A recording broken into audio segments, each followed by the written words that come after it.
النمرود بن كنعان هو شخصية تاريخية قديمة، يشتهر بلقب ملك بابل في النصوص التاريخية والدينية. يعتقد أن النمرود كان ملكا جبارا وديكتاتوريا، وقد ذكر في العديد من المصادر القديمة بما في ذلك التوراة والقرآن الكريم.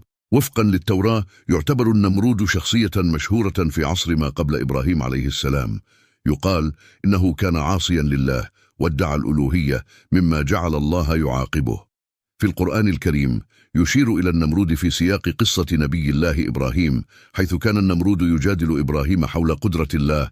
تروى الأساطير أن النمرود كان ملكا متكبرا وله قوى عسكرية هائلة وثراء عظيما، ولكنه كان يجابه تحديات عظيمة من قبل إبراهيم عليه السلام. النهاية التقليدية للنمرود تشير إلى أن الله سلط عليه نوعا من العقوبة. تختلف الروايات حول طبيعتها، ولكنها تتفق على أنه واجه هزيمة نكراء.